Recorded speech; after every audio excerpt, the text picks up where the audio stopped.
Nigel looked excellent here. Technically working his particular style, I think you could slot him right now into the current roster and he'll feel completely deserving of a spot. Never would you be able to tell that this man had the layoff that he had. And Nigel McGuinness comes out. Oasis kicks us off, as he comes out. And, man, right up until the finish line, Tony Schiavone stating there is no guarantee Bryan Danielson will be here tonight. No one's seen him all day. His music begins, but no one's out. So Nigel calls him the American coward who just dropped the ball. He wants a 10 count and to be declared the winner and for Danielson to be stripped of the title. And they go to make the final countdown when Europe plays at Arthur Ashe Stadium, and cleared from his near suffocation, Bryan Danielson walks out. Yes. He made it. The asterisk can be erased. If you bought a ticket, you were rewarded. He wanted to make a dramatic entrance, clearly, and maybe just stepped right from the doctor's office, got cleared, got his Europe cleared as well, and out he came. How's my breathing function after that plastic bag? Have I been cleared for full breathing during a 19-minute match? Well, yeah, I wonder what the recovery process is after a suffocation. Deep breathing, meditation. No, I think he does that. So the match begins, and the place is going wild here at the site of Danielson, and we're just starting things off. They're just immediately going into all these great transitions that they're having. And Nigel this guy is 48. And it's one thing that, Danielson missed all of these years when he wasn't cleared. It's another for Nigel who it's he missed. He's been doing magic. He's been doing magic. And for 13 years, it was just he did not have the financial incentive to continue his career. And here this guy is that, I was just thinking about that watching his promo on Saturday at the end of Collision. It's man, the quality of work that this guy could have been doing. And granted, he went through a lot of injuries and such, but look at this guy. But he's done some great quality of work on the commentary desk, and we wouldn't have had that, if he continued his in-ring career. So, life works out in unexpected ways, and I'm just very glad he's getting to write this final chapter. Well, the focus of Nigel's attack is the right arm of Danielson that he runs into the steps, and they recreate their spot where Danielson grabs the wrists of Nigel, and instead of clunking his head into the post, instead he just rammed the shoulder of Nigel. I don't know what they had to be worried about. Steve Austin would have told them, guys, just ram your head in. I think both these guys are CTE guys. Yeah. So Danielson gets put into the London dungeon, but escapes that and lands with the running drop kick, all while his right arm is pretty much just useless. Lands to Busaiku, but can't capitalize for the cover. And Nigel does a headstand into the corner, and Danielson places the head on top of the turnbuckle and twists his neck like he's a chiropractor here. And Nigel rotates off the back of Danielson into a clothesline, hits the Les Kellett lariat for a 1 count, and the crowd just roars as Danielson slaps the mat and is caught by a ripcord lariat. Danielson is rotated backwards in the corner into the Tower of London. This setup was amazing for this spot. And Danielson hits his own Les Kellett lariat, but gets caught with a lariat from Nigel. So Nigel's arm is just laying there, and Danielson pounces on it, going for the label lock, but he's struggling to get the grip because of the power that's lost in the right arm. So instead, he's got to grab his wrist instead of going for the fingers. And he manages to get Nigel to submit. Right before the tap, Nigel yells out, "Thank you!" And Jim Ross right on top of it. Did he just say thank you?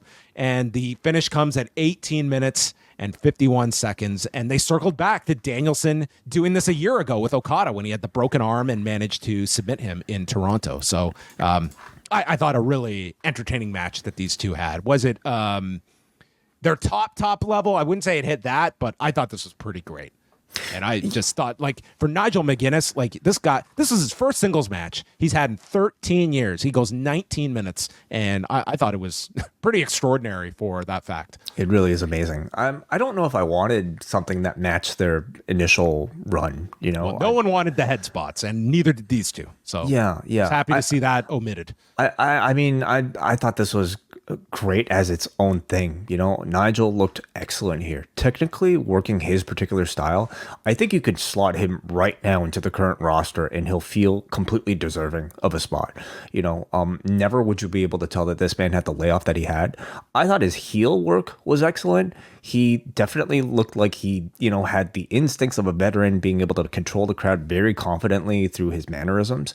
I was also really heartened to hear this crowd give this match a very high level of reverence, like even before the bell. They recognized that what they were seeing was special and a part of like a long legacy. They also gave really great reactions to a lot of Nigel's signature spots. The rebound lariat, like they reacted like it was like they all knew that he was an originator. The callback to the headbutt received a good reaction as well. So like either The London Dungeon spot, like Excalibur was excellent in this match of just all the callback spots and what this meant, like submitting Danielson or making Danielson pass out to the London Dungeon. Like either you had 8,000 people who all bought ROH DVDs or iPay-per-views, or these people were doing their research, or they were watching these video packages online over the past week. But no matter what, this was an effective match to make, and the callbacks all worked really well for this particular audience. And those reactions weren't really guaranteed, I would say, because Nigel is still a relative unknown, I would say, compared to a lot of the members of this roster. Certainly, compared to Danielson's opponents, the style of match they were going for itself is a lot more ground based and not necessarily as fan friendly as a Will Ospreay match, for instance. But this turned out to be a great match for this particular crowd. The finish I felt was maybe missing a bit more of a crescendo, in my opinion, and climax.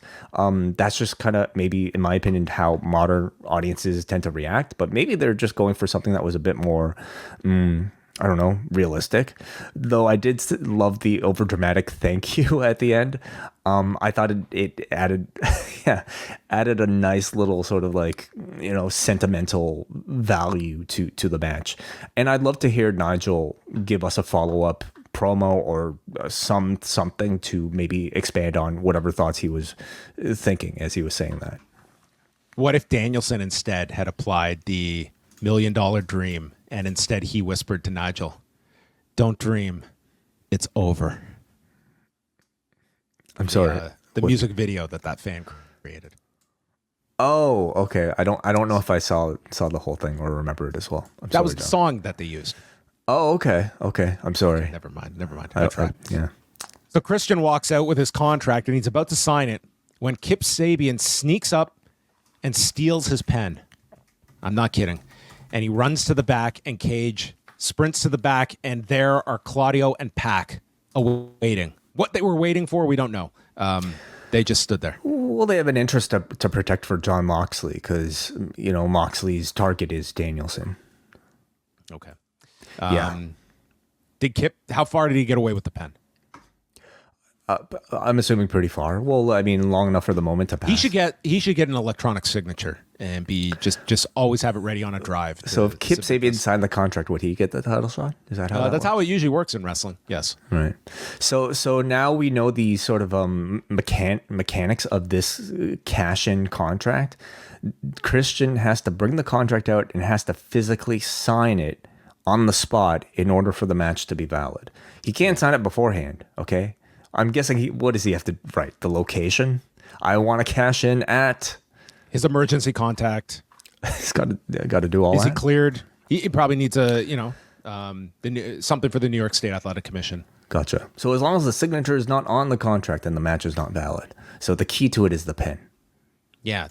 What if he had? I guess as soon as he signs it, the match is official, right? So if he signs this and then gets thwarted, like what is the match go up in smoke? Pretty much, yeah. Okay. I think Christian should carry multiple pens. He should have a Sharpie at the very least.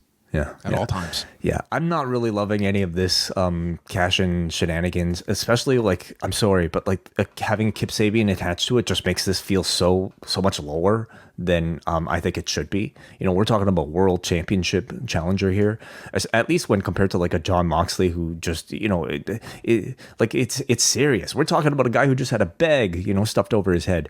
This sort of like comical tone of like a Christian cash-in tease, I don't feel threatened by it at all. If you like this video, consider joining our Patreon, the Post Wrestling Cafe. Multiple bonus podcasts every week, ad-free shows, and access to our full archive. Otherwise, a like and subscribe is much appreciated. Thank you for watching.